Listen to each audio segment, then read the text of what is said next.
Good evening, ladies and gentlemen. My name is David Sproles, and I'm the president of the New York School of Interior Design, and I am thrilled to welcome you all this evening to our discussion, Inside Look, Hudson Yards. We are excited about tonight's lecture. It's not an exaggeration to say that Hudson Yards has been one of the most talked about projects in the city's recent history. Of course, it's not every day that the city gets essentially an entirely new neighborhood. Plus, the scale of Hudson Yards is astounding. The site will include more than 17 million square feet of commercial and residential space and 14 acres of public open space. It's the largest private real estate development in the history of the United States. Is that true? It is the largest private real estate development in the history of the United States, yes. And the largest development in New York City since Rockefeller Center. Tonight, we've gathered 4 panelists to take a closer look at some of the first buildings slated to open in 2016. They are Joel Brenner, who is Vice President of Project Management at Time Warner, Inc., and lead executive in charge of the company's real estate development at Hudson Yards. He is a licensed architect and has worked at several firms specializing in architectural design until transitioning to the corporate world of project management at Goldman Sachs.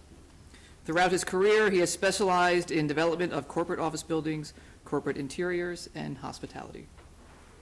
Our next panelist is Brian Tolman, who is Global Design Director at Unispace, a leading design firm specializing in commercial workplaces.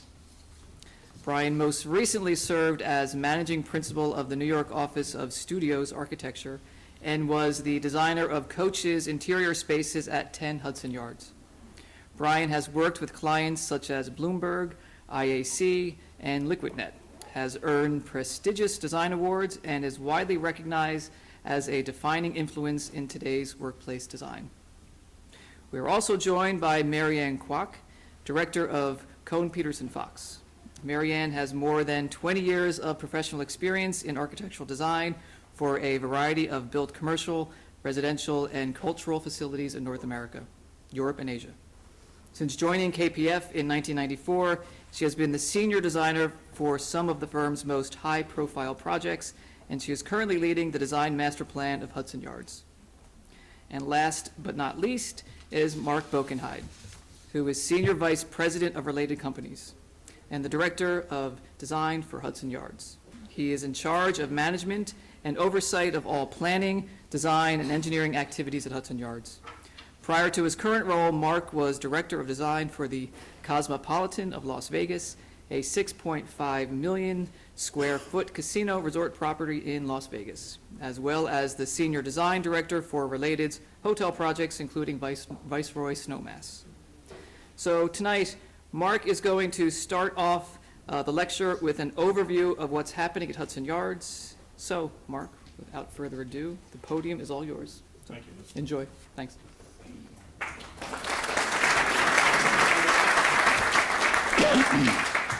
Thank you, David. He mentioned my previous project in Las Vegas, the Cosmopolitan. I never thought that I'd ever work on a project bigger than a 6.5 million square foot building, but here I am, and it's very exciting. I'm Mark Boekenheide, and as David said, I oversee the design aspects of Hudson Yards. I've been doing this for about the last 3.5 years. It's roughly 17 million square feet, and it occupies, well, we started with 6 city blocks, but we kind of bought another one. So now we're up to 7 city blocks over by the convention center. Tonight I'm joined by 3 key members of this project, all who played a major role in the project. As David said, Marianne Kwok, who's the lead designer with KPF. They were the architect for what we call the super block, which is the 2 office towers and the retail component along 10th Avenue, as well as the architect record for the platform and the retail and some other pieces, the culture shed and some other pieces. We have Joel Brenner, who is with Time Warner. They're our lead tenant for 30 Hudson Yards, which is the building, and I'll go through this in the site plan here, but the big building that we're doing on the project. He has been working with us to develop the future home for the companies under the Time Warner banner, which includes CNN and HBO and some others. They're occupying roughly 1.3 million square feet in that tower which is scheduled for completion in 2019, 2020. And then Brian Tolman with Unispace. Brian was the lead designer for Coach, our first tenant in the first building that we started construction. And the idea here between bringing Marianne, Joel, and Brian here was to give a different viewpoint than what you might typically be exposed to. So as the developer, I'm going to talk a little bit, I'm going to give an introduction to the project. I'm going to talk a little bit about what our challenges and goals were as the developer. Marianne is then going to talk as the lead designer on the project, how they responded to our needs and what we were hearing from the tenant base out there. Joel is going to talk a little bit about then coming in as one of our big tenants and some of the challenges that he was confronted with that we worked through together. And then Brian is going to do the same thing as a tenant architect, talking about what they did with the building for Coach. So it's going to give you a little different viewpoint on all four aspects of the project.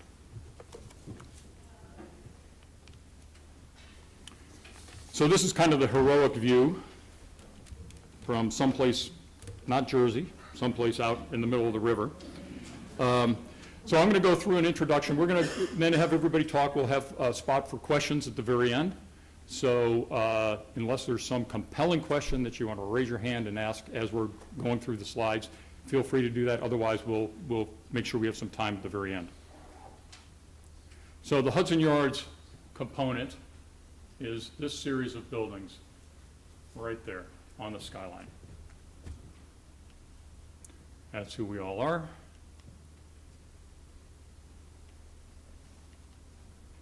So this is what we started with. And if I go too long, give me a kick, because we could talk about any part of this project for hours. But here was what we were confronted with for general orientation of the project. This is 10th Avenue, 11th Avenue, 12th Avenue, 33rd Street, 30th Avenue. Here's the High Line rolling in and around the site. And this is Long Island Railroad parking lot. This is where they put the trains in the afternoon and in the mornings after rush hour and before rush hour. It's roughly 24 tracks. And they sit here, you know, they all roll out for morning rush hour, and then they all come back and they sit during the day and they roll back out for evening. They all run down and converge into what we call the throat, which is a zone right here that then goes into the train station. We also had their maintenance building, which is where they pull all the trains in and do all the work on them. And then there used to be another facility called the metals building here, where they did a lot of the metal work for the train repairs. This is the piece that we did the first building on, which is the coach tower. We really sort of took the easy path. We started on the part of the site where we didn't have to build our land over the tracks. The next phase, which is coming, we'll probably start designing that next year, at least for the platform, is this 3 city blocks. As we started this, we also started to pick up this site. So we now have control of this site. Here's where the new number 7 subway line has just opened. We are under construction on a building on this corner, $1.3 million, and we have assembled this site. This building happens to be where Coach currently resides. So when they move into the new tower, we're going to start to take this down. There's McDonald's on the corner and a couple other little buildings. Quickly through the kinds of constraints that you can imagine. We had obviously the zoning requirements. Dealing with Long Island Railroad, you have to be able to close the tracks down. How do you do work down to the track level when this is an active yard? So there was an awful lot of negotiation with the railroad in terms of when can we close down tracks, when can we go in and drill caissons. The throat, that one zone where they all converge, is real problematic because you can never really shut that down. You can take portions of the yard and take the trains off of it, and they would turn these zones over to us for our work in the track yard, but you have a difficulty here. So, you know, our negotiations with them, we actually got to work in that zone in a 54-hour outage over the weekends, which meant from Friday night when all the trains were parked to Monday morning when they need them, that's when we had to work in that zone. So all of our equipment had to come in, all of our equipment had to be out, 54 hours. So that was a real schedule driver, as you can imagine. Lots of utilities in the train yard, frankly, most of them not documented in terms of where they were, so a tremendous amount of survey work. We had 3 existing tunnels that run under the railroad yard currently. So you start thinking about, where am I putting a case on, right? It needs to be between the tracks, not hit a tunnel, not hit utilities. So all of a sudden, this nice grid that we like to build on was no longer a nice grid. So it became a big challenge for us, even in the initial planning of the project. We had road closures that obviously, to stage this level of construction, we had to deal with DOT. Unbeknownst to us, the city was going through and replacing all of the utilities surrounding our street. So they were shutting down lanes in the street and doing work as we were starting this project. So just another wrinkle in terms of logistics. There's some adjacent properties that are under construction or under renovation. Actually, 2 of the adjacent properties were ours, so we were impacting ourselves, which made for some interesting inter-office conversations.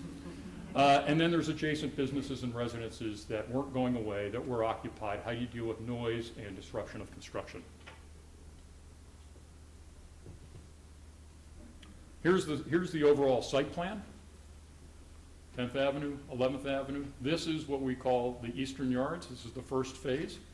This is the building that Coach will occupy.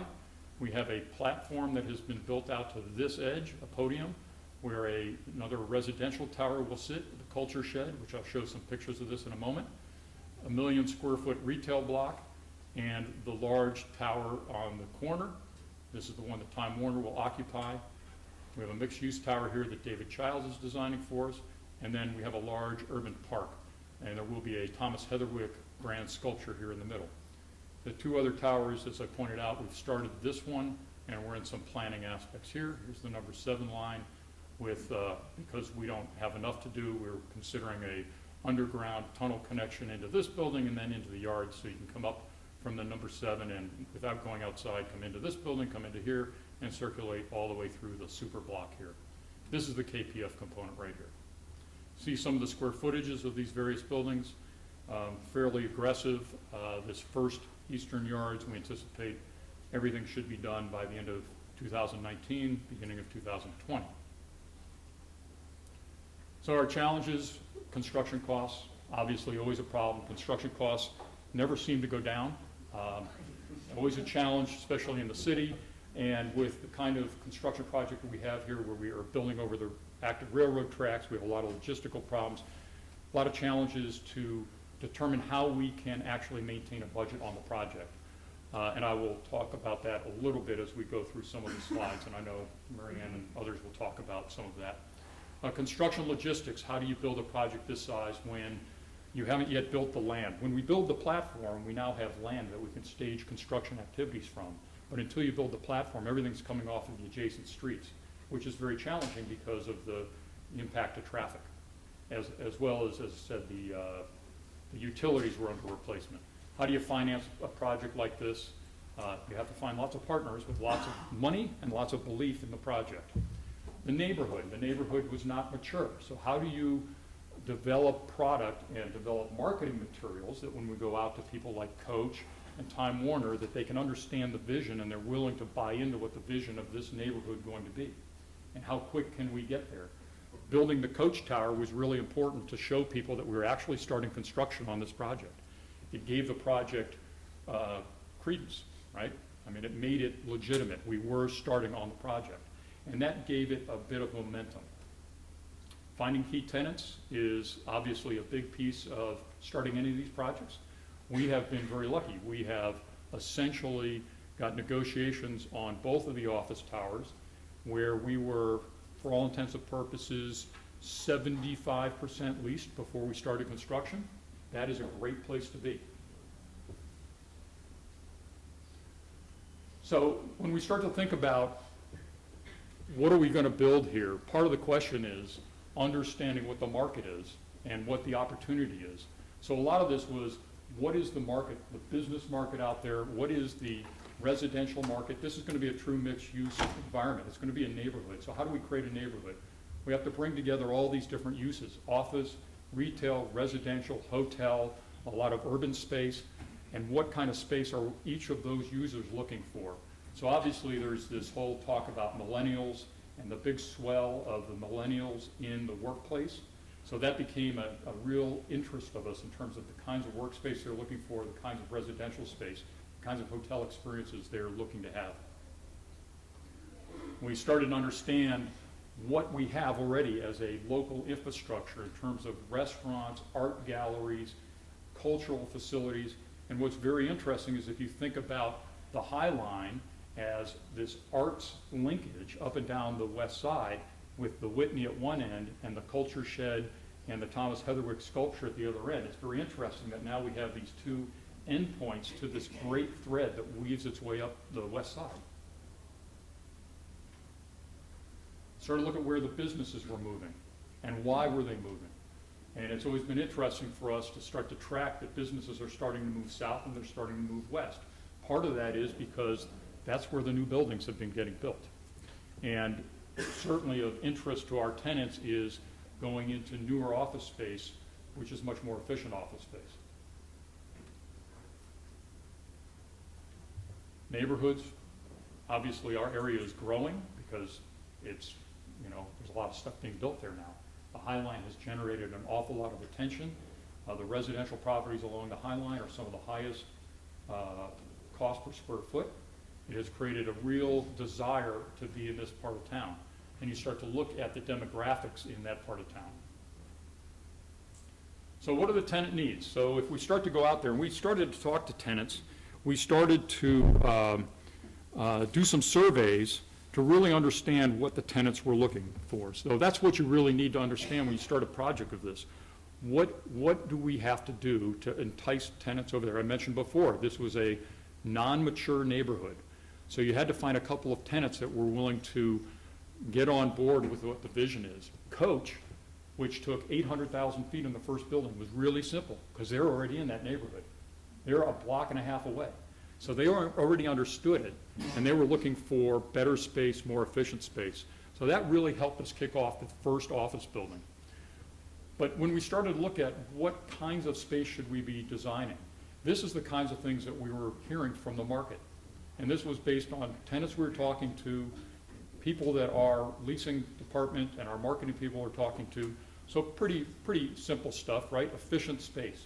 The more efficient my layout, the more people I can put physically in square feet. That starts to drive down and control some of your real estate costs, which are a huge part of your overhead. Long spans and high ceilings. Long spans because that gives me more flexibility. I'm not working around columns that inhibit how I lay out the space. And the bigger the floor plates, you really need higher ceilings, right? So we started to look at that. The increased mechanical and electrical services. The more people I put in a space, the more computers, the more heat that's generated, the more electrical I need, the more air conditioning I need. So it started to make us think about the kinds of infrastructure that these buildings needed to have. One of the big things that we discovered after Hurricane Sandy was everybody was concerned about not having their businesses go dark. And I think, Joel, you'll probably talk about this a little bit. There was a big swath of that part of town that was dark for many days. And the disruption to business was drastic and dramatic. So we decided that we would start looking at things that would offer a level of, call it hurricane proofing or sandy proofing, that would be above and beyond what other buildings were offering. So we happened to be in the ground with the first building when we decided that we would start to look at how to create a more robust building. And any mechanical systems that were in the basement that were prone to water, we moved up in the building. Those that are absolutely required by code are the only ones that we kept in the basements of these buildings, and we put them in concrete boxes with submarine doors. So if there is another event, in theory, our buildings will still be lit up, all of them. Now, you may have to get there by kayak, but the lights should be on and the staff can be working, right, which is important.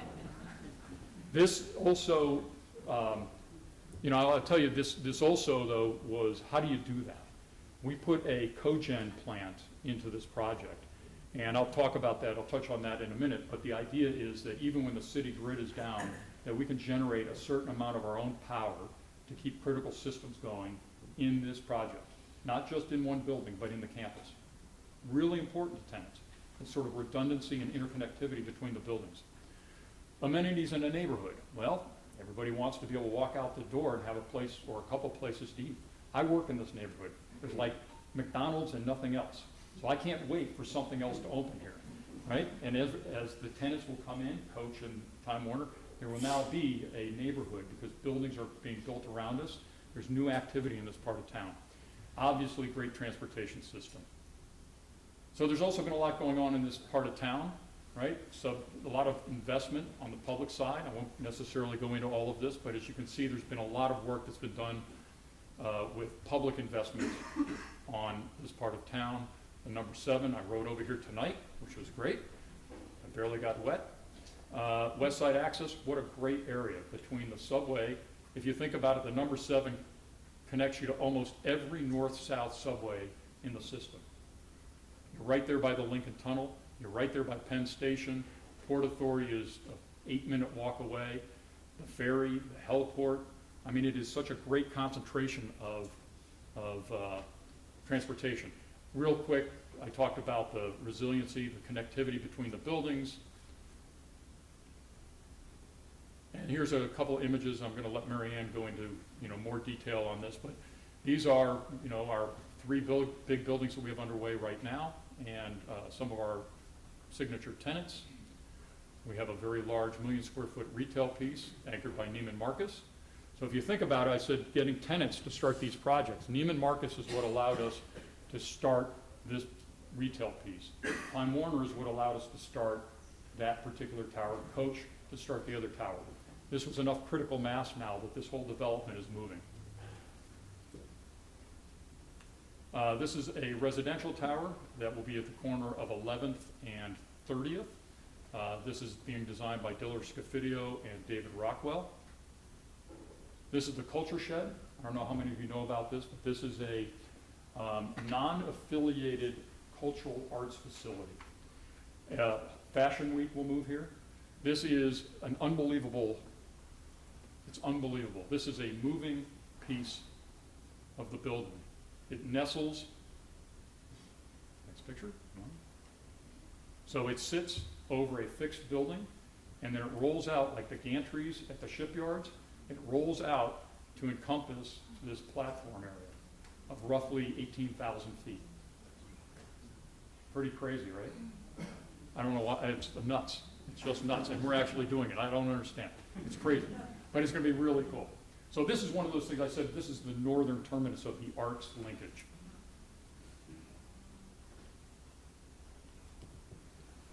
This is a mixed-use tower that David Childs and SOM are designing for us.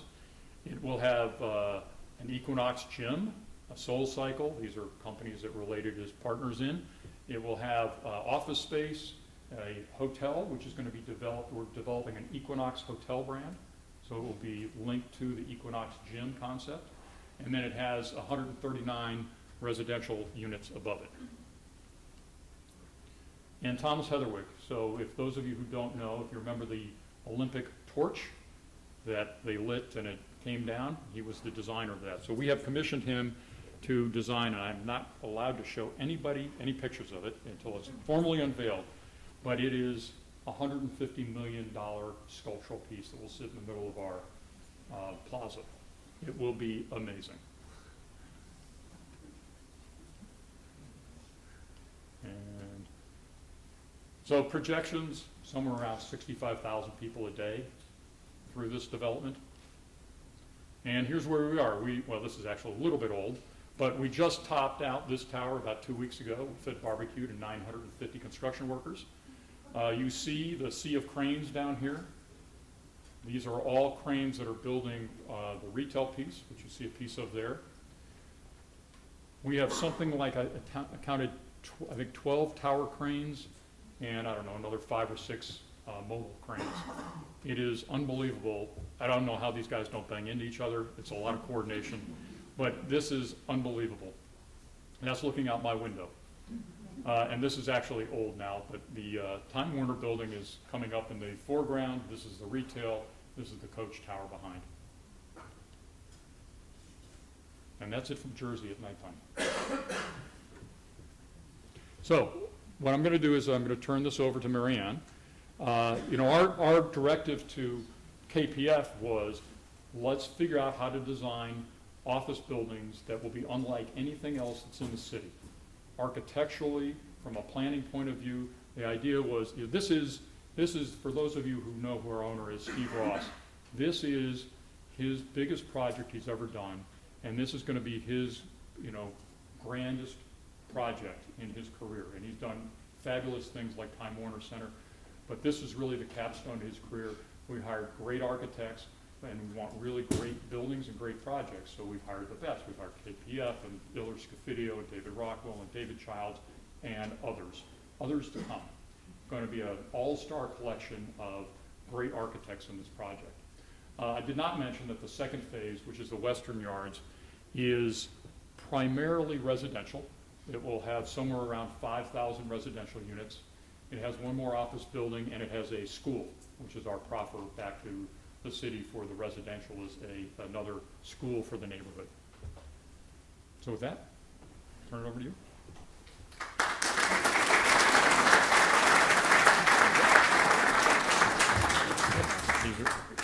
You're going to hook her up? Thank you.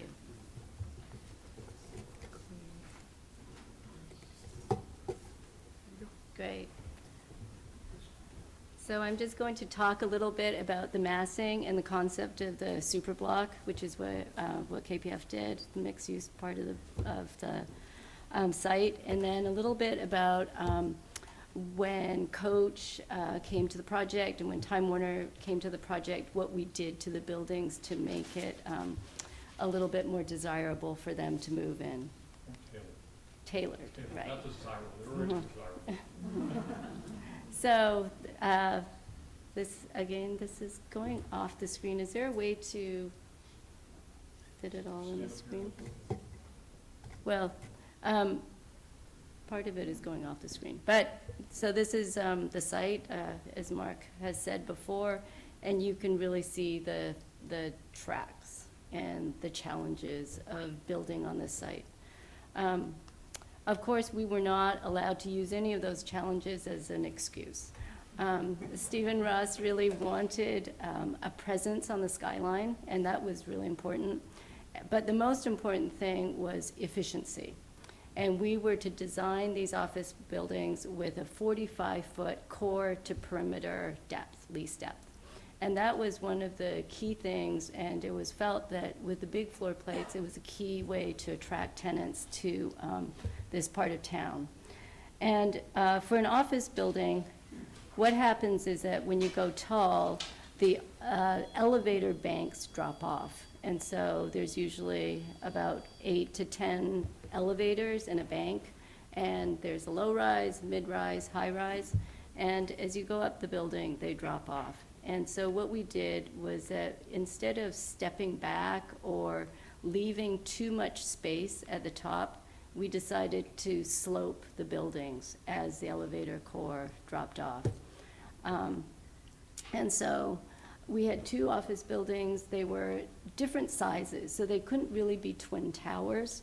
And so we decided to slope one, have one face the city and to have one face the river.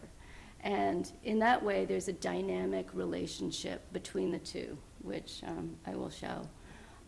Also very important was the relationship of these 2 towers on the site, and that there was an anchor point where the number 7 is. And then there's also an anchor point because this is 10th Avenue. 10th Avenue is one way going uptown. And so this corner is going to be the first view of this complex as you're heading uptown on 10th. So the 2 towers do a little dance, and the view of these buildings change as you go around the city. And so we thought this was a nice way of forming some sort of dynamic relationship between the 2, and that the space between was really important. And that really spoke of the retail that sits between these 2 towers and kind of becomes sort of the energy between them. So this is the corner. So this is going up 10th Avenue. So this corner we shaped and we cut it away, and it really addresses the Highline spur. So the Highline spur here will be very much, will have a relationship with the spur further back over 10th Avenue, the one where there's the sort of series of stepping seats that looks out onto the traffic. And then this corner addresses the number 7 and becomes a very major entry for 30. This is another view looking down 30th Street. So this is the corner, the special corner that addresses the spur, and really because when you go past on 10th Avenue, it's very prominent. So again, this is 10 and this is 30. This is where Coach will be, and this is where Time Warner will be. And then built. So all those issues about the tracks and the technical aspects of building over them that Mark glossed on, that could be a 3-hour lecture, so we're not going to talk about that really. But so this is 10 and this is 30 with the retail in between. So Coach is taking up the bottom piece of the building, and this is their floor plate here with an atrium. And then Time Warner is taking almost halfway up the tower. Because of the way the tracks are, there's a side core here that transfers in a sky lobby to a center core. And I'll talk a little bit more about that. But the side core buildings, the core really is along 33rd Street. It has such a great floor plate. And this is where Time Warner is able to locate their studios. So that made it very attractive for them. And then with the center core floor plate, it's 45 feet from core to perimeter, so very efficient. So Coach right now is located in this building right here. And because they were so familiar with the neighborhood, and because they knew that the High Line was going to open soon, it was very attractive for them to move next to the High Line onto 30th Street. And so right now they're here, and they almost doubled in size with this move, consolidating a lot of other offices. This is when Coach first came to us, and it was a pretty regular sloping building. And then we did move things around for them, which I will describe. And then the buildings got changed a little bit, and then this is where we are right now. So when Coach came, this was the footprint of the building. So the exterior changes, we added a volume that they didn't really want to be in a tower. And this was a real problem because it's a pretty high office building. And so what could we do to the tower that would give them some identity, but also kind of be expressive of Coach as part of this ensemble. And so we pulled out this piece of the building, the southwest corner. And so that becomes the Coach identity. And then in the interior, they said, Lou Frankfurt, when he first met with us, said he wanted a campus. And this really kind of threw us because it's in an office building. And then so some of the buildings that we've been doing, we created atria, or in this case, a big atrium that everyone could see the activity. It's right off of the elevator lobby. And so everyone gets a view of everyone else who's working there. And then the whole Coach sort of stack of the building is more integrated, and there's much more communication between the floors. So,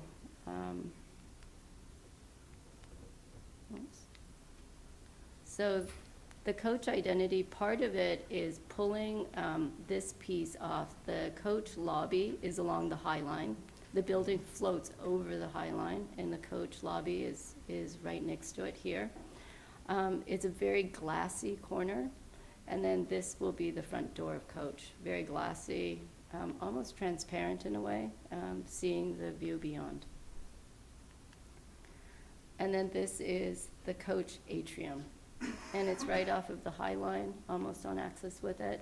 And then this is the portion that we pulled off, and that becomes the Coach expression. At the top is the Coach terrace, and this is their cafeteria floor. So that atrium is about the scale of the Flatiron building. So they're about the same height. This is in the atrium, an early rendering. Brian has done a much nicer job inside. But you can see you're overlooking the High Line. And then this is when it was under construction before the glass was put in place. And so you can see you really do get those great southern views. There's a long story about changing from steel to concrete, but Coach always wanted a loft-like look. They wanted to expose the beams, and when the building became concrete, this was possible in a much easier way.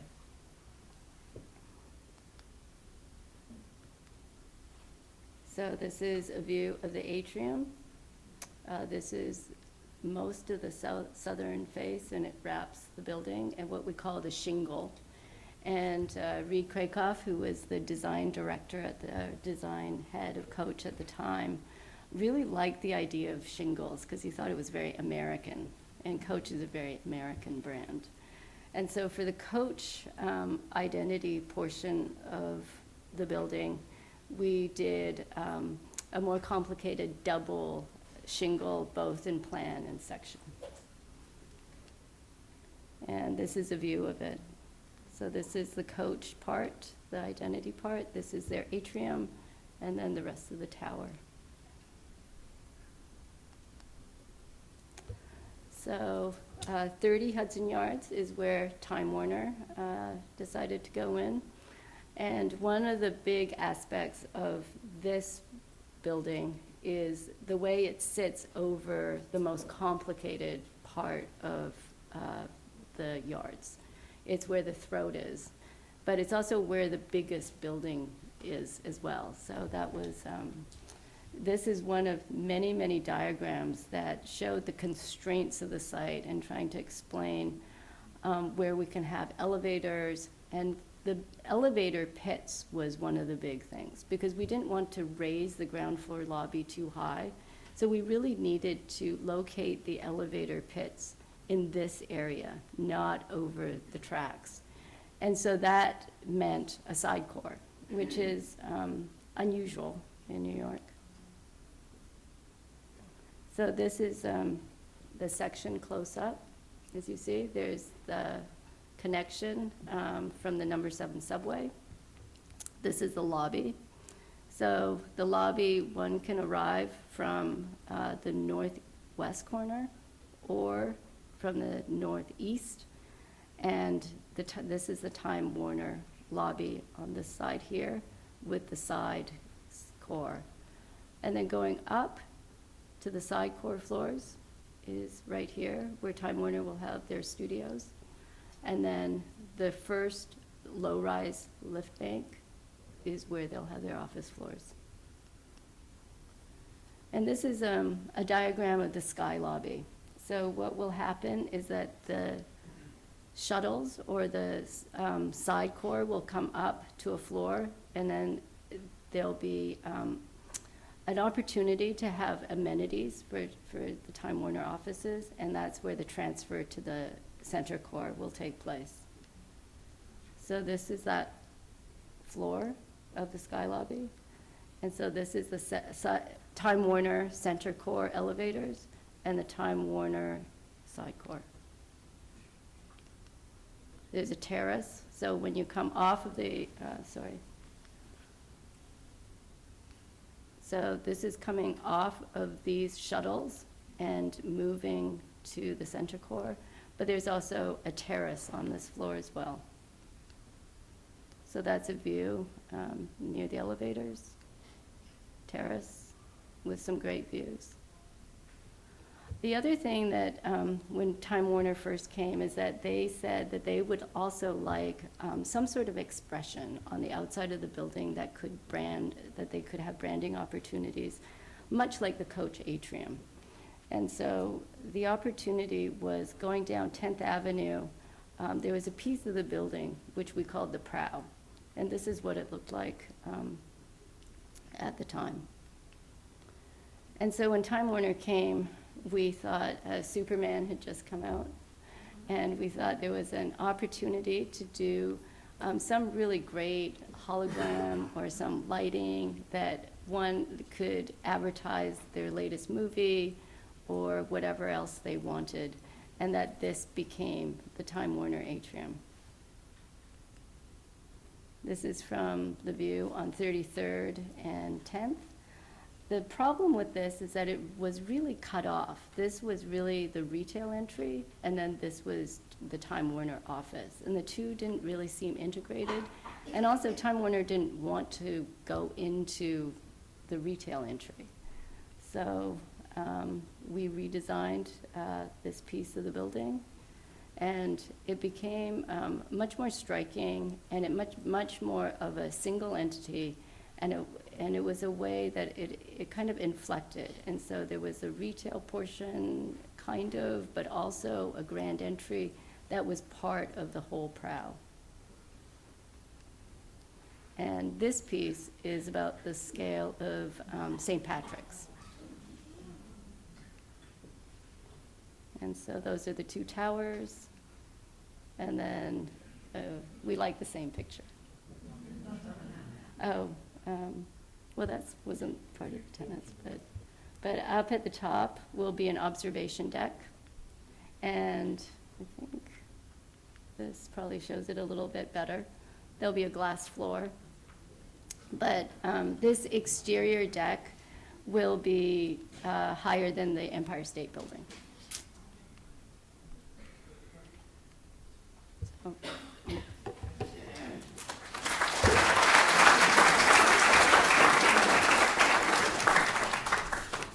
Okay. So I get to tell you a little bit about, from an owner's perspective, what we did, what we looked at, why Hudson Yards.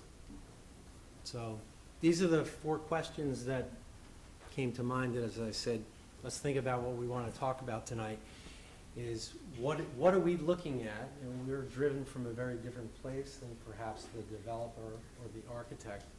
And then why 30 Hudson Yards? What did we want to change? And then what are we doing on the inside that we had to look at for what was being done on the outside, and how do we integrate the two? So some of the key factors for us was, not from a design perspective, but we have 7 locations in New York City right now. And Time Warner, not to be confused with Time Warner Cable, Time Warner is inclusive of Time Warner, HBO, CNN, Turner Broadcasting. So those are the companies now that reside in New York City as well as around the globe. But from 7 locations, there's obviously a lack of efficiency. And for the first time, we're now bringing these companies together. We're really part of Time Warner under the single roof. 4 very different cultures between the groups that are coming together. So it created a number of internal challenges, as you can imagine. But it was an opportunity for us now to look at a reduction of cost just in real estate. The efficiency of, now you have one place to serve food, one gym or fitness center, you know, one set of screening rooms for our red carpet events. But it also gave us an opportunity to rethink our workplace. The workplace that you would typically see today would be out of or in our current facilities, although it was built in 2000, is really something that existed from the late 80s through the 90s, the closed office doors, the cubicle workspace. So we had an opportunity to do that and created an exciting new headquarters in an amazing new development with modern, not trendy, high-tech but comfortable, and most of all, flexible for the future. We're looking at a project, when we first started out here, that was 2013 when we engaged with Related into the design of this tower, to be occupying it in 2019. We're a media company. We're all about technology, and how do we begin to think about that and create that flexibility? Well, as you can imagine, a company like ours, aside of the fact that we're four very different entities, we have a number of things to consider, and that requires a tremendous amount of people's engagement. So this is a little bit about the structure of the, let's go back. The structure of the team. Obviously, we have selected a group internally that was cross-divisional. So we have people from HBO, Time Warner Corporate, Turner, and Warner Brothers, who are all residing to say, what is the new workplace or the new media company of the future? What does it look like? What does it feel like? What do we want our people to do? How do we attract talent? How do we create and inspire innovation? So, of course, down below, these are all the people who get the work done, and these are the people who we look to for driving decisions around what the result is going to be in 2019. There's a tremendous amount of people that were interviewed, that are engaged in design meetings, discussions about the culture, the challenges of bringing a culture like HBO together with Turner Broadcasting. If you think about all the things that Turner Broadcasting does, including CNN, True TV, and all of that programming, with a company like HBO, they're very different companies, but they're all part of Time Warner. So that included an extension of my own team, which is the project management, and then a slew of professionals, including our core and shell architects, to work along with KPF for the adjustments that we needed to make, as well as our workplace design for all of this, which is Gensler Interiors, and our amenity design with Gensler, and then two specialists for the technical design of studios, broadcast studios that are live, which we do out of Time Warner Center now. So when you see Anderson Cooper, he's actually sitting at Time Warner Center. That's going to happen at this new home, but in a much larger scale. And then we have Vocon dealing with our executive spaces, which for every one of these companies, there's a CEO suite. And of course, your normal slew of consultants and advisors on specialties. Just in terms of timing, we came into this project, or we started thinking about this project back in 2011. And so that's a long time ago to think about where we're going to be in 2019. But what we were attempting to do is to figure out what is it that we want to do as a company and where should we be. So we looked at a number of different options, a number of developments that are adjacent to the Related development that we're talking about today. Some that were the renovation of existing buildings, but yet there was nothing as new and dynamic that we found as the opportunity here from Related. But we did have to make some changes, and we did have to adjust some things, and that's where we worked together. A little bit about the timing here is that here we are in 2014, and that platform was already in construction. We were first working with KPF and Related in 2013, while this was all on paper. And we had to really identify things about 2019 so far in advance, and that was one of the challenges that we had. So the green arrow just shows where we are right now. For our interior design, we are right smack in the middle of schematic design and our design development. Things are more or less laid out, and now we're beginning to refine that design. But that blue is about the core and shell. So the core and shell is moving ahead violently and fast and furious. And this is our schedule of interior construction. So we're looking at a move-in of 2019. Mark slipped in 2020. That would definitely be unacceptable. The other tenants. Gotcha. Okay. You're in on that date. So, why 30 Hudson Yards? Well, just in the building itself was quite impressive. Just 3 million square feet between this building and the retail. This is 1,280 feet high, depending on where you measure it from. It is, from what we understand, the second tallest building in Manhattan, second tallest commercial building in Manhattan, and with more or less 80 stories, depending on who you ask, and about 67 of those are occupiable. With that amazing observation deck, and being in a prominent location as it is, a prominent building as it's going to be, that was definitely a deciding factor for us. But what were the specific things that we looked at that made it different? And because we were merging these 4 very different businesses together, we had to look at some things that were much more specific. How do people get there? Well, the 7 train, which just opened last month, is now in place, and it's great. It really brought that piece of the city together with the balance of the city.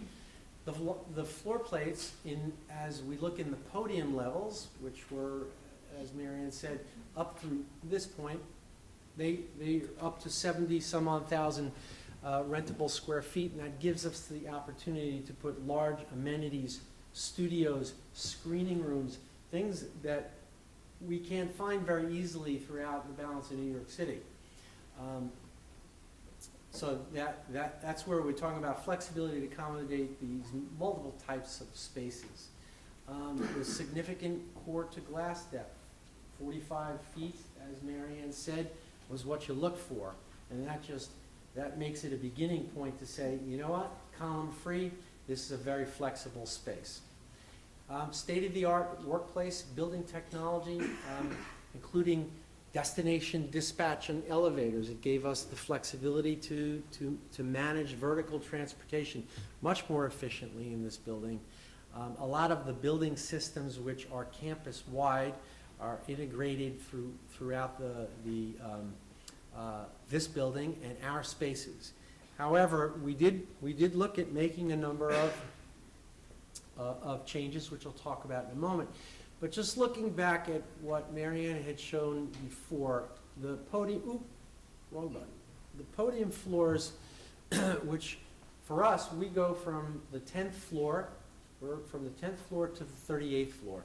We're looking here at 12 because that's where we start on some critical spaces that require these kinds of spans and depths. And one of our first discussions was that and Mark reminded me today that this building originally was designed as a center core building from the bottom up.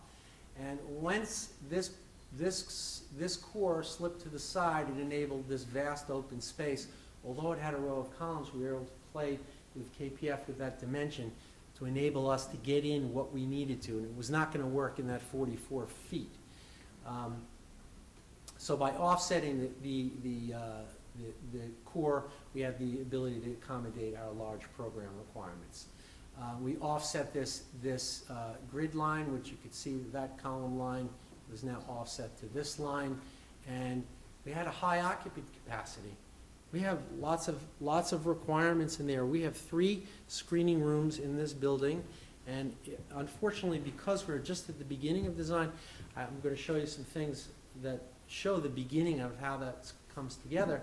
But that's like 3 movie theaters inside this facility, along with conferencing centers and food support for a population that is nearing 5,000 people. In the tower floors, which takes us up from 22 to 38, our ceiling height was fairly generous. We're working with a 9'6". Back on the podium, we have about an 18-foot on every floor to floor, with approximately an 11-foot ceiling height. And if you can imagine, in a studio where we're broadcasting, one of the most important things is to keep the ambient noise very low. So the natural thing to do is slow your air down and create huge ducts. And I can tell you that in the Time Warner Center and in CNN in Atlanta, you can drive a car through the duct, it's so large, because it's pushing a lot of air very slowly. So we had to make our those floor-to-floor heights work, and we did go through several rounds with KPF to adjust those from anywhere from 15 to 18, and finally settled on 18. The challenges, building over the rail tracks. I mean, this is kind of basic. There's no cellar to this building. The cellar or underground spaces are where you get to put all the junk draw. And here, although we have some infrastructure down there, as Mark said, fuel tanks for generators, and they're basically, they will float, or they will not disturb our systems. Of course, shifting from side to center, although that's good, that was great for our podium floors and good for our tower floors because it's centered. It created what we now have as a sky lobby, and that in itself, and I'm going to show you an image of that, creates its own challenges. How you get from the lobby straight up, you have to make a change. Is that an inconvenience or is it an opportunity? We looked at it as an opportunity. And of course, as I mentioned before, well, I'm skipping one. Design evolution and development schedule. As I said, this was going and it was unstoppable. Yet we had to take risks and think ahead about what we needed before we could even establish our own program requirements and build in enough flexibility with the design team and the developer to make those things happen and prepare us for the next point, which is programming and planning 4 years prior to occupancy.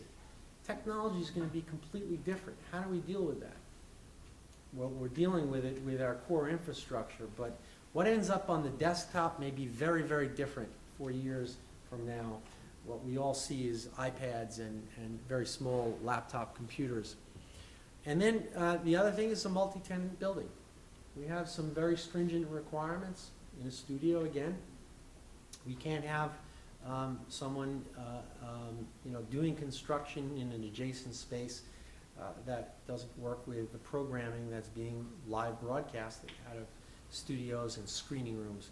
So that in itself created challenges, but all of that, those are the things that we had to work out. So just a little bit about the changes that we sought to make was we put what we call a building in a building infrastructure systems and redundancy upgrades.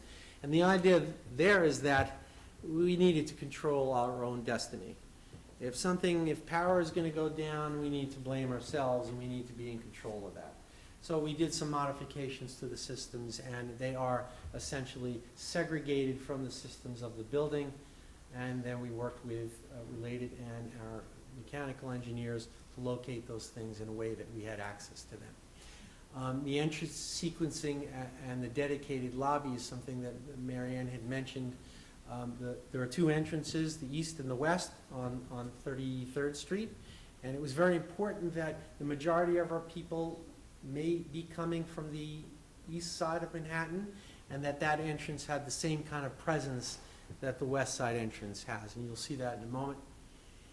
The Prow redesign and internal atrium. This was an opportunity, again, where up in this space, where the blue indicates where we are occupying that prow, and it comes on the upper floors where our amenities are. This was an opportunity in many different ways, as it was a branding opportunity from the street and all along 10th Avenue. So we took advantage of that as well. They consolidated the sky lobby. Originally, this building had two sky lobbies. The upper tenant went to a different floor, and we went to the floor below. We consolidated those together. It made for a much more efficient building, but it created its own challenges in doing that.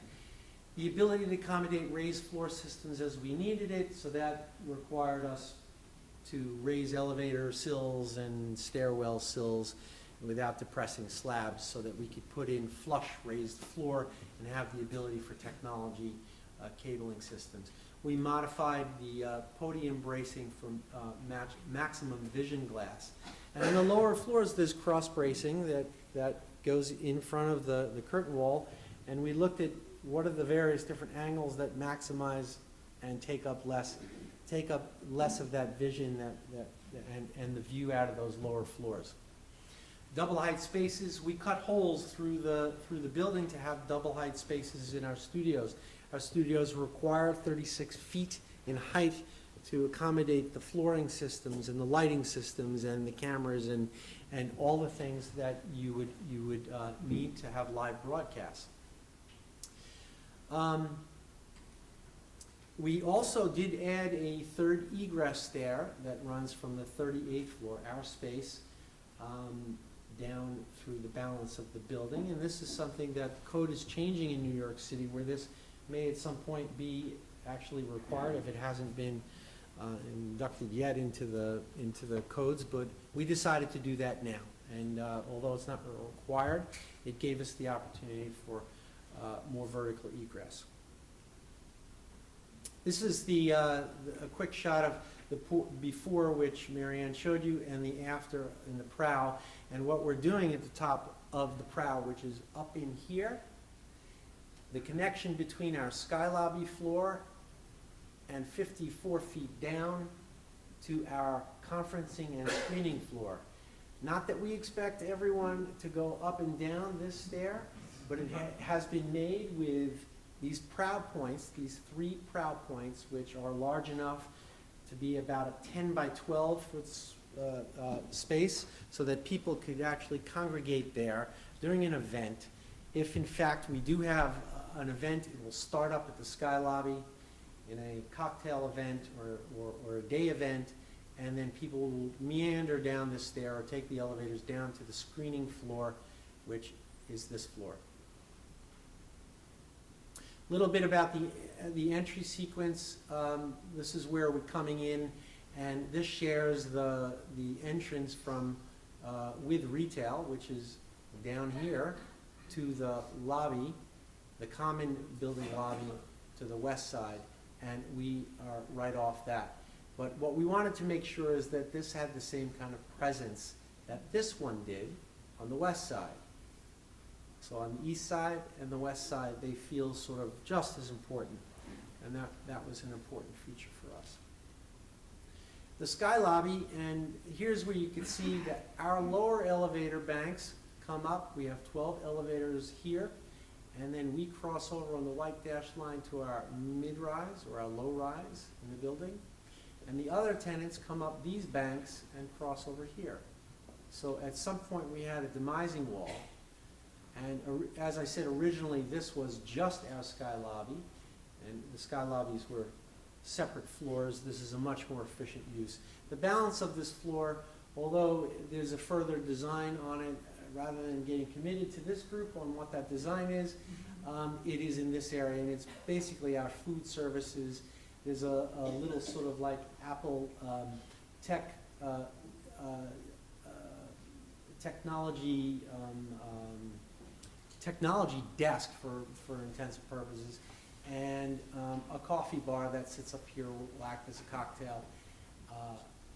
cocktail area for pre-events for the stair that then goes down to the conferencing level.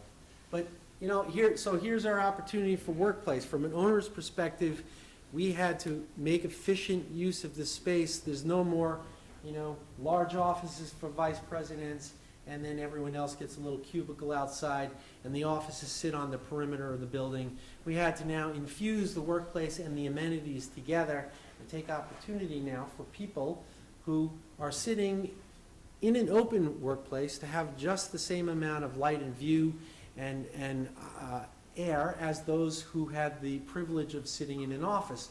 So we took away the title as saying you're a vice president, you get an office. It's now more by function.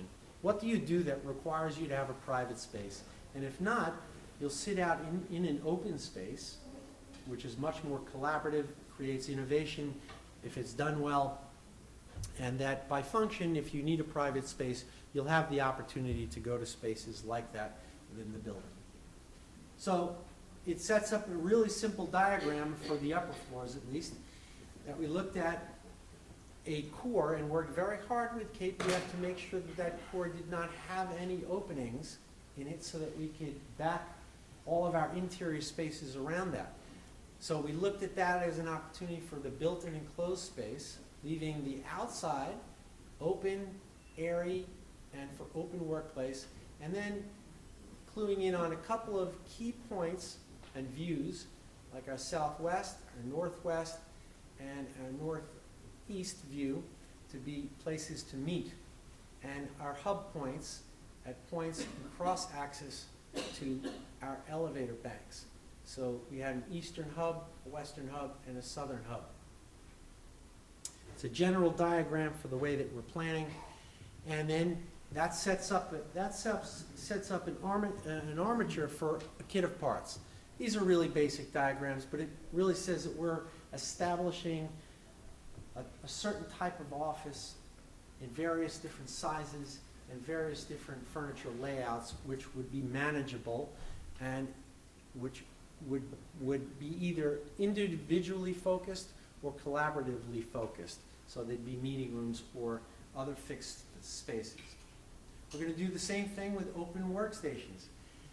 These may look in plan like trading desks, but in fact, if I showed you what we're discovering three-dimensionally, there's lots of new product out there that is available, that these things are stand desks, and the furniture world is exploding with new ideas into the open workplace environment. Oh, there we go, went backwards. But so what that begins to do is set up a plan that begins to look a little bit like this.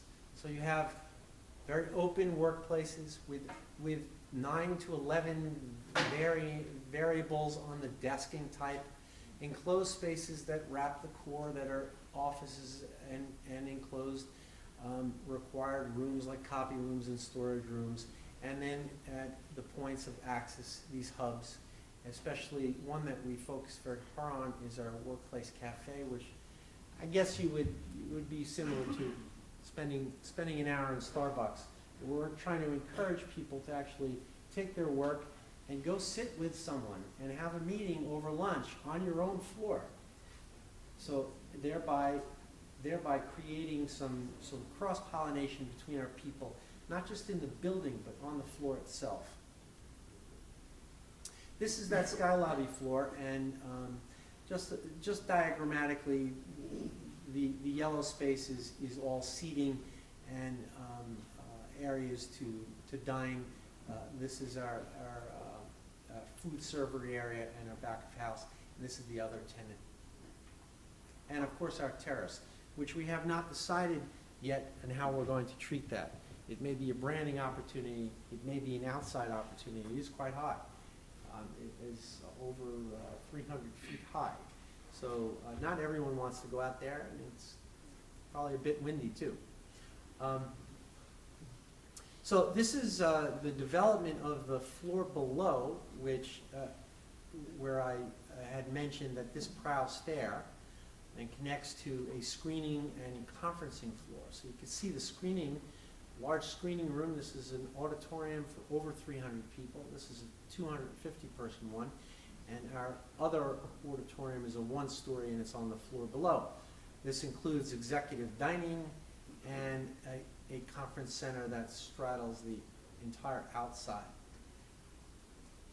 which you could begin to see how the requirement for those vast open spaces and the column grid that we worked hard to make happen in this building, the reason for it. There's a little close-up view on what we're doing. These will be state-of-the-art theaters, obviously for our own product and our own Superman number 10. Most specifically for red carpet events and opening of new content. But there is now a need to use these things for town halls and other things that the company might decide to use them for. So, our workplace, we want to fit into this rigorous grid and make it very efficient, but we don't want that. And, you know, it doesn't mean sameness for all. So I'll end on the note which one of my colleagues said this best, is that Time Warner's future headquarters will become the new home to 4 different companies, all with very unique requirements. And our task as designers isn't to mandate sameness for all, but instead present creative ways to make planning framework feel relevant and personal for each of the businesses. And by that, we create innovation and excitement and attract new talent. So, thank you.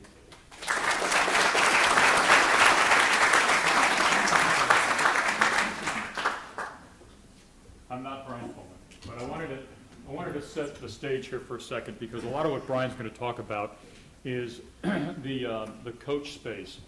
And we alluded to it earlier that the coach building is a concrete structure, which is unusual in New York City. Commercial buildings are done out of steel. But to tell you why, very quickly, we did that, it was really a scheduled driver. And to torture Marianne, because we changed halfway through the drawings. But I'm gonna circle back in a couple minutes after Brian and just talk about changes to these buildings for the tenants. But the concrete one was not really one that was a tenant-driven change. We had a schedule with Coach where they needed to be moved in by a certain time. And steel buildings have a long time from the time you start to design them to the time you can construct them, because you have to design them, and then you have to go procure the steel, and you gotta make the steel and form the steel and ship the steel, and that is a long time period. Whereas concrete, I mean, the minute I have those drawings, I can be pouring concrete 3 weeks later. So a lot of the reasons we went to this, and this was really unusual in New York to go to a concrete building. It is the biggest concrete commercial building in New York. And it's unusual. We think it actually is going to be a more accepted way to do office buildings in the future. It gives you some flexibility. The other reason was steel commodity prices were going up at the time. So it was 2 things for us, but we had been well into the design of this building. What it turned out to be was a unique opportunity for Coach and for Brian when they saw us go to concrete, because it was more in line with the kinds of space they're already in. So I'll circle back and talk a little bit about that at the end, but I wanted to set the stage for what Brian was doing on Coach. So I will circle back to the concrete a little bit farther into this, but first I want to get through my 75 slides in an hour and a half. No, I'm going to keep this short, and I'm going to take a different approach to this. And the approach that I'm going to share today is more about, now that we understand the building and we understand why the site is the way it is and the buildings are the way they are, what's the user experience become like? What are we starting to create and craft in the space? How does a company's branding begin to show through? And so I go back to a story. I'll tell a little bit of a story. I love storytelling, sorry. At the beginning of this project, when I met the folks from Coach, they sat me down and they said, I walked away and I still remember 2 things they told me. The first was they really loved being on the west side, and they loved the idea of being in a 1940s loft New York building. They loved the Americanness of that. So they wanted that brand to come through. They wanted the idea of American crafted luxury goods. They wanted the idea of 1940s. They started in 1941, if you didn't know, from the little insignia on one of your bags. But, and they've been in the West Side for so long, they love that neighborhood. So this was before they decided to take this building, when we started having these conversations. And so it was before 10 Hudson Yards came into existence. It wasn't even called 10 back then. And they were just beginning to draw what that tower would look like. And we were envisioning, they were looking at a number of options, and we sort of envisioned these sort of brick buildings with punched windows, and what you're going to get out of something that's looking like a 1940s loft. And it was interesting. The day they finally told us what building they were looking at and brought us into the loop and said, come in and meet with KPF, and we're going to show you this tower at Hudson Yards. We was like, KPF, huh, interesting. And they showed us this tower, and we said, what? It was a 1940s loft. This glamorous, tall, skinny skyscraper of a building. okay, so we've got some work to do. And so what I want to share today is just a glimpse into that journey of how do you get from 1940s loft to this modern high-tech amenity of a building. And it's more, and by the way, I think it's interesting that it could be the tallest shingle-style skyscraper on the East Coast, right? So the other thing that I remember from that day in that early conversation was Coach told us, this is not a design exercise. This is an exercise in production.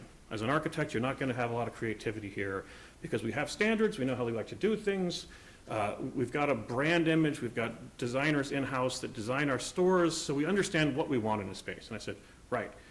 And you guys have done a ton of 600,000 square foot buildings or 700,000 square foot buildings. So yeah, okay, no design here, sign me up, I'm interested anyway. Right? But the really interesting thing is what that really meant was this isn't going to be you go sit in the corner and design something. This is going to be a collaboration, and we're going to bring a lot of talented people to the table together, and we're going to work on this, and we're going to create something that's unique. And they really wanted it to look like Coach. And so I think you'll see when you walk in, it probably looks like Coach, or at least what we think Coach looks like. So Coach was very involved. Their visionary started at the top. The executives, it was Lou Frankfurt at the beginning, now it's Victor Lewis, had a vision for what they wanted to do. They had great talented designers leading their production and their product. They had great architecture groups in-house that rolled out all of their store designs, so it was a lot of great ideas coming to the table from the beginning.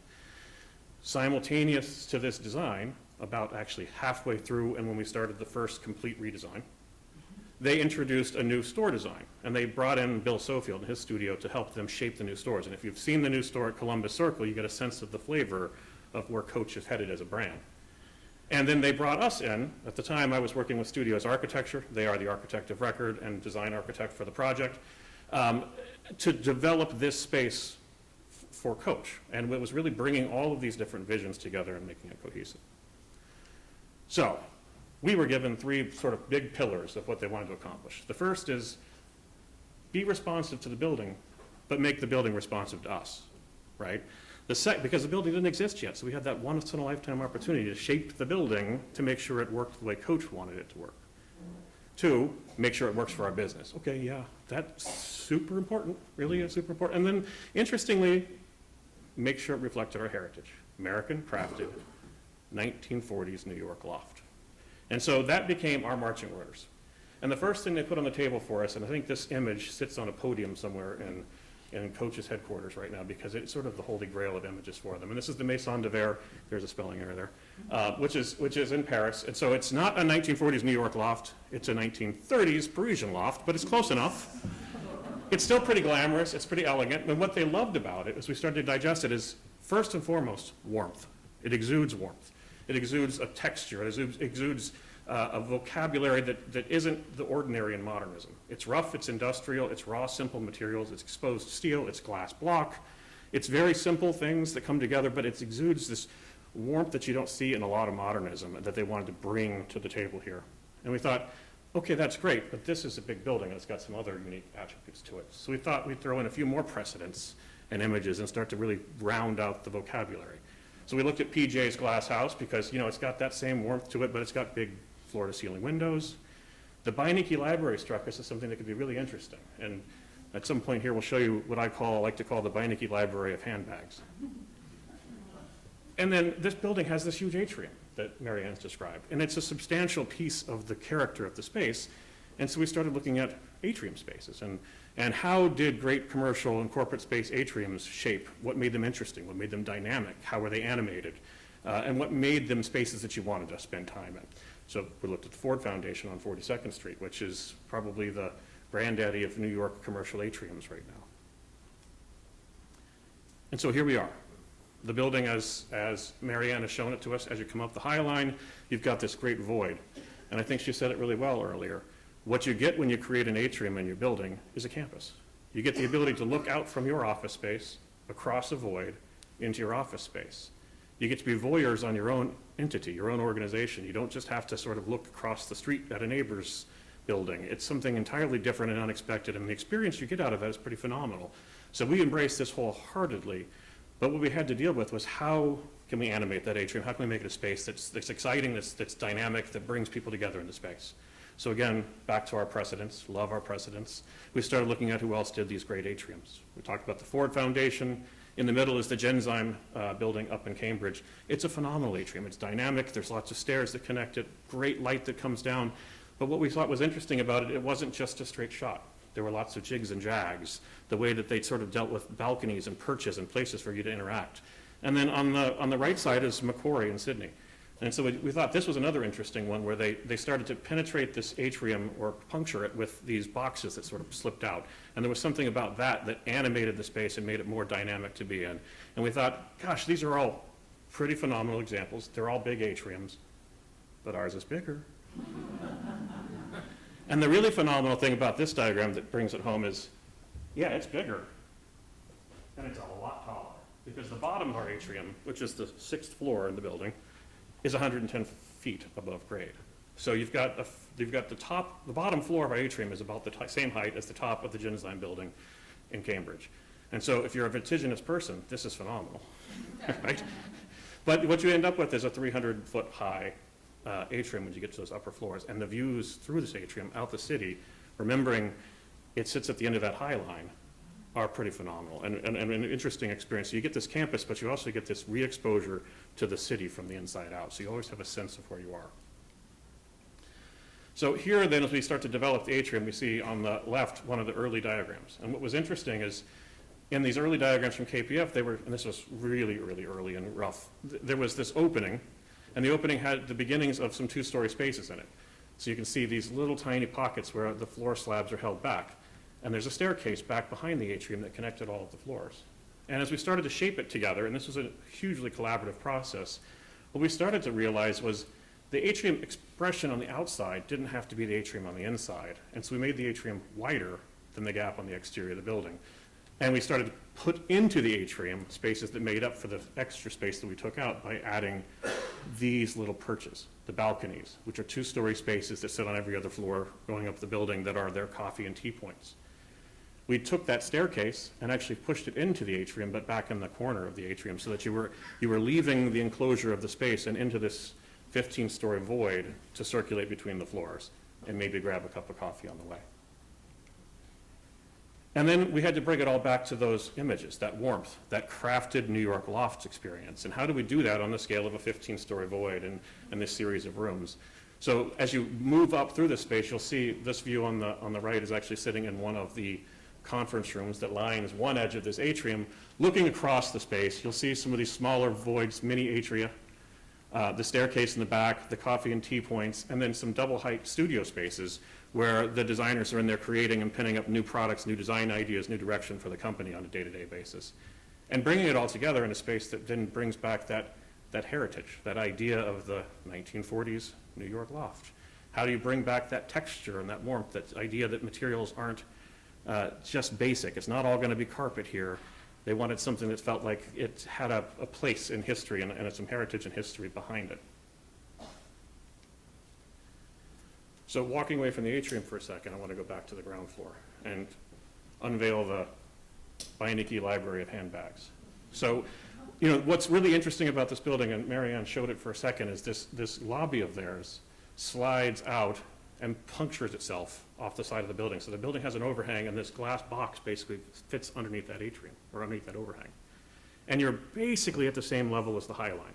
There's maybe a 4-foot difference between the height of the lobby floor for Coach and the height of the High Line elevation. So as you're strolling along the High Line, you end up 5 feet away and at the same elevation as this 300-foot long lobby space. And to sort of define that, we looked at a lot of options of this over the years, and where we ended up with was a 200 and some foot long display wall.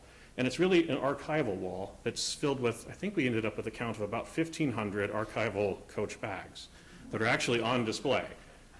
So that as you walk down the High Line, you're sort of hit with this notion, I don't know if it's supposed to whisper to you like, there's a store around the corner. Go shop, it's in the retail experience over there. And they didn't want it to be current bags because, oh goodness, keeping up with 1,500 bags on a regular, okay, we changed the season cycle was going to put them out of business probably. But the idea that they had an archival collection that they could put out here and keep in these display cases and have an immediate impression to the public that was about this warmth, this craftedness, that talked about who they are as an organization, was a key driver for them as a tenant. So, I think I mentioned 1940s New York loft before.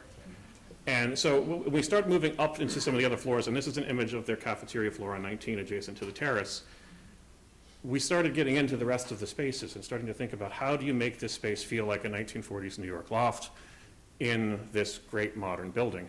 And one of the first things we did early on was say, well, the problem with the 1940s loft is they're hard to replicate today, because in 1940, you didn't have a cable tray moving across the space, and you didn't have smoke alarms, and you didn't have sprinklers, and you didn't have the same lighting systems and safety systems that you do today. So the ceilings are cluttered when you do an open ceiling space. And it was a steel building back then. So we had a 1940s New York loft going into a steel building, and if you expose a steel building structure, you end up with all the fuzzy fireproofing on everything, which they didn't have in 1940. So we weren't getting the 1940s loft unless we went through a lot of hoops, like put a sheetrock ceiling across the entire exposed fireproofing, which was the plan at one point. And then miraculously, somebody had the idea that we could save schedule by changing to concrete. And it was sort of like hinted at, like, okay, well, we have this one change we want to do, which is maybe change the building to concrete, assuming that a tenant might go like, okay, are you kidding me? I don't want a concrete building. And I think we all sat there and said, no, this is really good. Hey, coach, this is going to save you a ton of money on your sheetrock ceilings, right? And so what we ended up doing was two things. Go to concrete buildings so we could expose a lot of the slabs. But the big thing was we put the entire space on a 14-inch raised floor. And so we moved all of the cabling, we moved all of the ductwork, all of the systems under that floor so we could have more open ceilings. So the only thing we have in the ceiling is the sprinklers that have to be there and the lighting that has to be there, and everything else is moved down into the underfloor infrastructure so that you get a better system. And that gave you a better high-tech modern building, but that may not have been the driver. At some level, the driver was partly that, but it was also, how do you get this brand image that they're after, which is about open ceilings and lofted environments, but more like how it was in 1940. And so we end up with a floor plate, and there's a distinction and a difference here between Coach's approach to planning and Time Warner's approach to planning. And I think the biggest piece of this is to say that the rumors of the demise of the exterior private enclosed office have been greatly exaggerated. And they do still exist in today's planning. And at Coach, they were just not interested in exploring anything that took away entirely their external private enclosed offices. And so we embraced that. But the other thing we created was these great workrooms that were always exposed to the natural light in small, manageable pockets and divided by rooms that were shared by different groups. So this could be a design floor, and this is a huge design studio where everyone's coming together. And then these are the designers sitting on either side of it with that shared resource in the middle. And the nature of this large floor plate, centered across this substantial atrium with this coffee and tea point sitting on the balcony, allowed all of that stuff to come together. And so I'll actually leave this on the last image, which is to come back to that workspace and what the workspace feels like, and how we were getting to that lofted environment, how we could clean up the ceilings, put most of the lighting in an indirect cove. And actually the plan is that this ceiling is just a painted concrete deck right now. So all we have to do is put a clean coat of paint on there so we get a nice bright white out of it, and the deck is in such clean condition that we can go with it. And then what you see here is everything's on that raised floor, including the classic, and if you've been in a lot of Coach stores, in-grain wood block floor that they love so much, and it's in most of their spaces for years. And of course, then we said, well, we got a problem though, which is the in-grain wood floors are really hard to do on a raised access floor because you lose your accessibility. And so we spent a lot of time going back and forth on how to solve this. And I'll leave this one last little story, which is refrigerator magnets. Of all things, we figured out how to solve the wood floor problem by taking the wood floor and laminating it with a refrigerator magnet that can stick to the metal raised floor. And so the entire thing is just like, wait a second, this is the dumbest, easiest, simple solution you can come up with. And we've got accessible raised floors again, but it doesn't feel like it's got to be just carpet and carpet tiles again. So in about 4 months, 5 months now, in April, this space will be filled with Coach designers working on the next season's lines, and they'll have seen this all come to fruition. And I'll leave you with that. Thank you.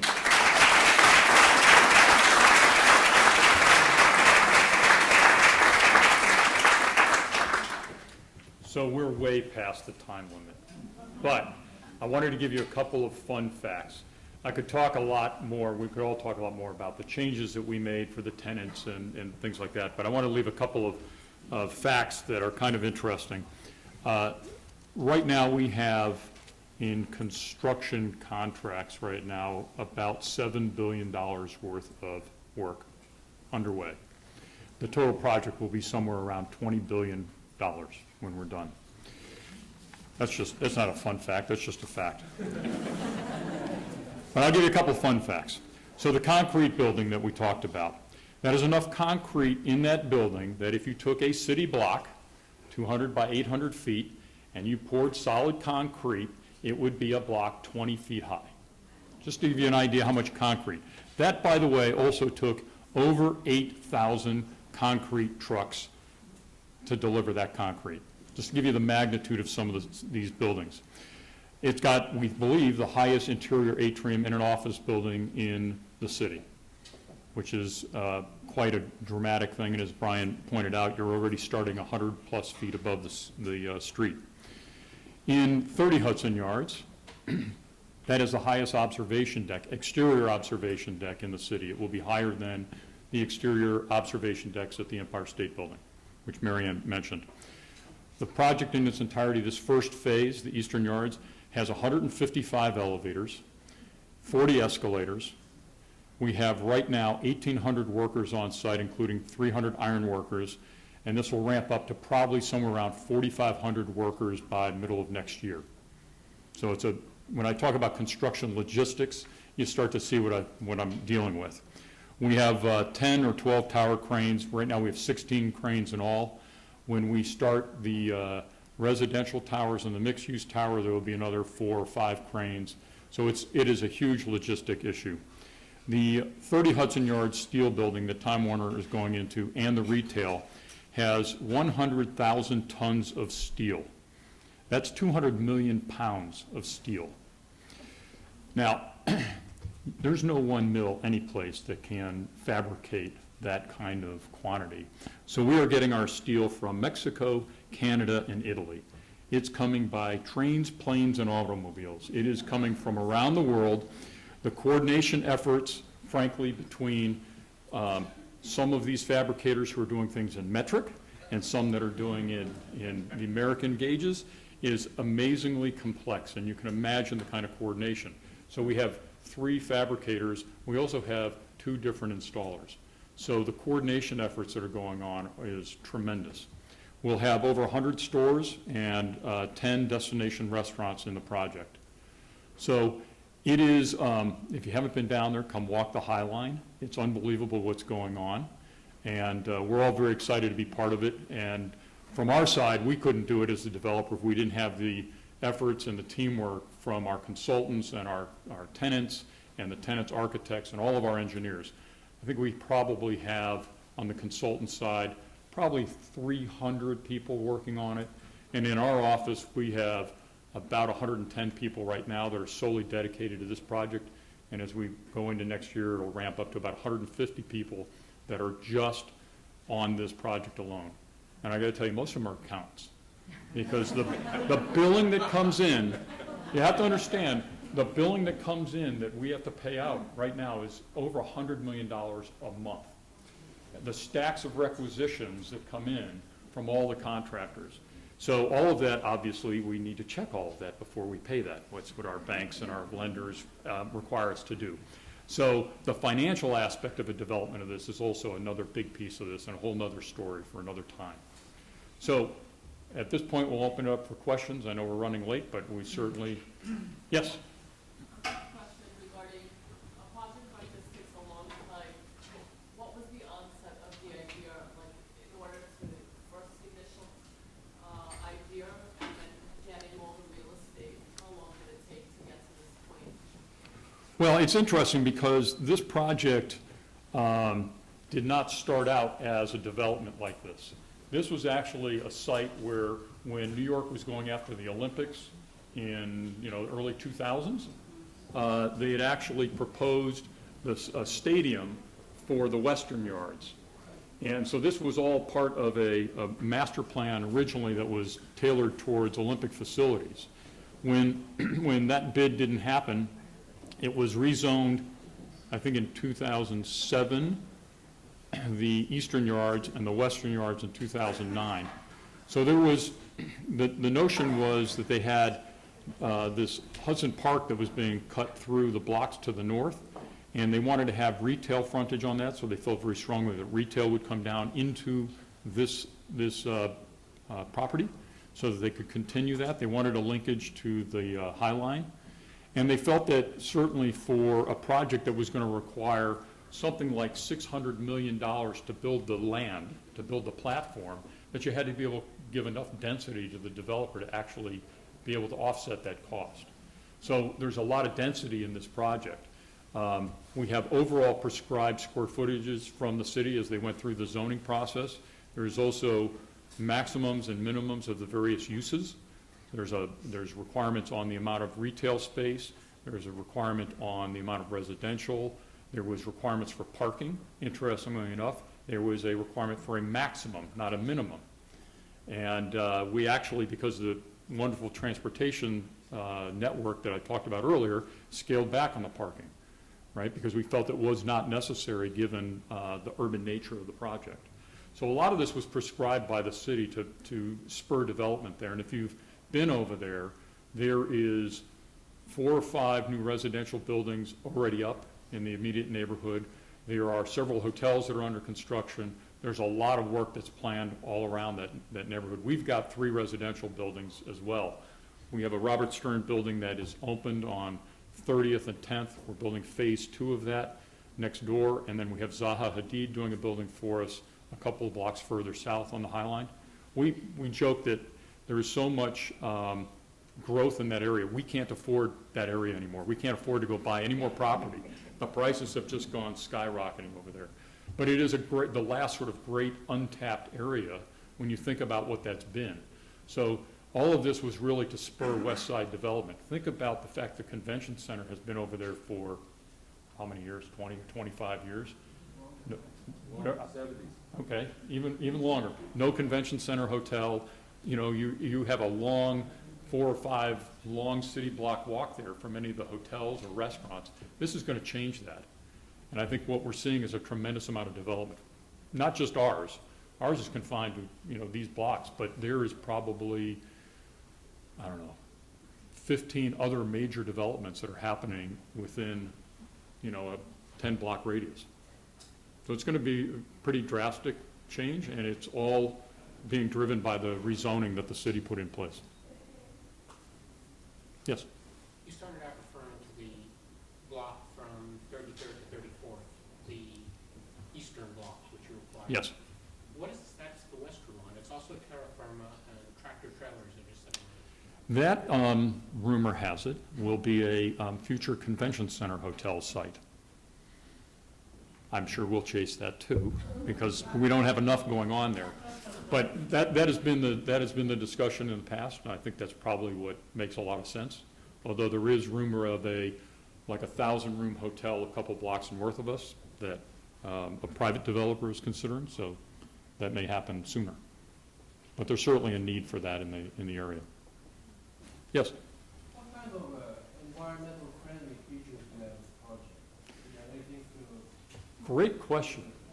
So Related is very committed to sustainability. We actually were here at the school 3 years ago and won an award in recognition of our sustainability efforts. So as a starting point, all of the buildings in this development are going to be LEED certified to a gold level as a minimum. The first building, the Coach Tower, we're really close to a platinum level, which is great for us because all of our buildings that Related does are LEED certified.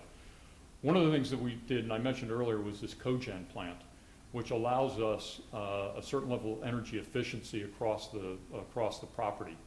And that's a big piece of this as well for us. The project from top to bottom, between construction materials, the skin on the building, the efficiency of the skin, the mechanical systems, all that stuff has gone through a tremendous amount of evaluation on our side to make this a really sustainable building. Also, with the platform, that enables, that also enables you to have a lot of systems that connect all the different buildings. And so the cogen can feed the residential buildings. There's also this great vacuum garbage system, because the garbage on the streets in New York is one of the worst things. And so in this way, all the garbage will be put somewhere in the West Yards and collected from a single site. Deal with it in phase 2. Yep. Yes? You mentioned kind of the idea of creating a neighborhood here, a new community. And so obviously what goes along with the community is healthcare. And so the phase 2, I guess, it would be the most kind of logical place, I would presume, to put healthcare services, because that's your residential component and that's where you do your schools. And I think when we're talking about the opening of that, in 2020 or later, we're looking for communities to really be integrated to incorporate preventative healthcare and other services. So I'm just wondering if that's something that you guys have considered. We have talked about all sorts of things, and that is one of them. I mean, we have not really got into the planning, other than some pretty diagrams that you saw here showing some representations of buildings. But just like we spent a lot of time trying to figure out what the right mix of uses were for the eastern yards, the western yards is going to be as important. It's very easy for us to say, let's just build residential and walk away. But for an integrated community, you're absolutely right. There's things beyond just schools, supermarkets, right? Think about all of those kinds of things that really need to come into this to make it truly a neighborhood. So all those things are on the table. All those things are still in play. We're trying to get our hands around this one first, as you can imagine. But all of these kinds of uses that truly make this a neighborhood need to be considered as we develop the second phase of the project. We also need to understand what other developers are also developing around us, because some of that may happen there as well, right?